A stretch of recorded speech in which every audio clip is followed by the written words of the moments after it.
Let's look at the message here. EMT equals 10 to the power 4 sync 10 to the power 4 t. The carrier signal is 2 cosine 2 FCT, and FC equals to 1 megahertz here.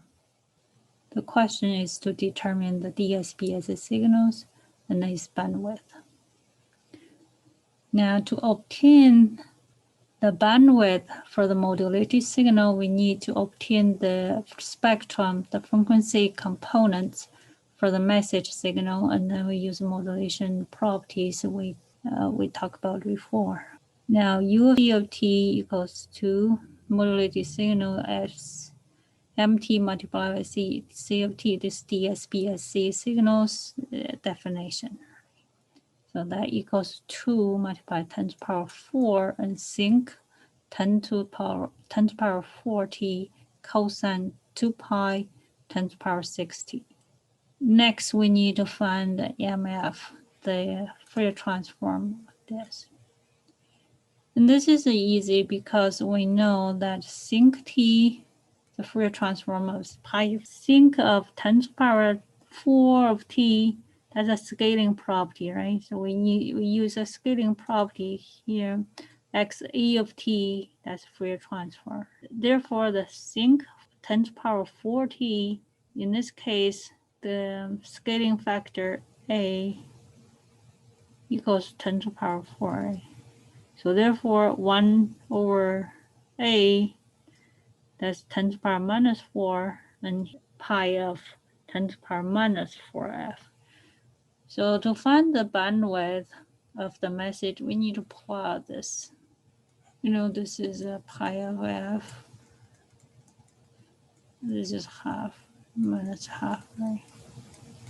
Then pi of 10 to the power 4 f with this 4, that's f.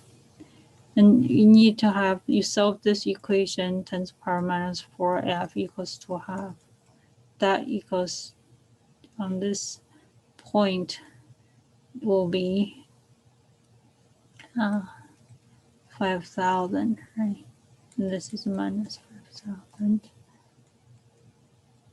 That's this. Pay attention that I'm plotting pi of f here, so the magnitude here is 1. And plotting here, that's a pi of 10 to the power minus 4f, so the magnitude is 1 here. Students shouldn't confuse the magnitude here, the magnitude with the scaling factor of the argument. Shouldn't confuse. This is one dimension. This is one dimension. This is second dimension. This is second dimension. Now for the spectrum of modulated signal, that's half AC. The message spectrum move to FC and minus FC. This is modulation property. The message spectrum is 10 to the power minus 4 and pi of 10 to the power minus 4f. So we plot this portion. We plotted this portion here. The magnitude is 1. So you multiply by 10 to the power minus 4 here. There's a 10 to the power minus 4 here. But what is the message? The message is 10 to the power 4. There is a 10 to the power 4 here. So therefore, 10 to the power minus 4 and 4 cancel out each other. And AC equals to 2. So therefore, the magnitude here, everything here should be 1. So what we're having here is this rectangular move to FC 1 megahertz, and this portion move to minus 1 megahertz.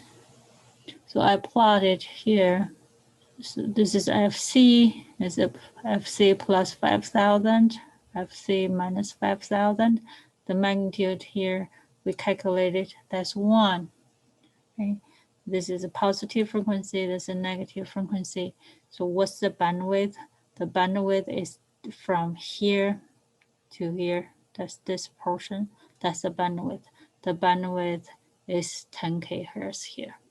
So what is U of t look like? U of t look like, so this is EM of t, look like here. M of t look like here. Suppose this is 1 here, right? And then the shape of u of t, they follow the shape of the message. And because the cosine signal has positive values and negative values, so they have this portion as well. The modulated signal look like this.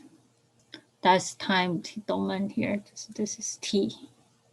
This is also t, and this is a frequency. So now to summarize, the bandwidth for the message is 5,000 hertz. And the bandwidth in the modulated signal is 10,000 hertz, 10K.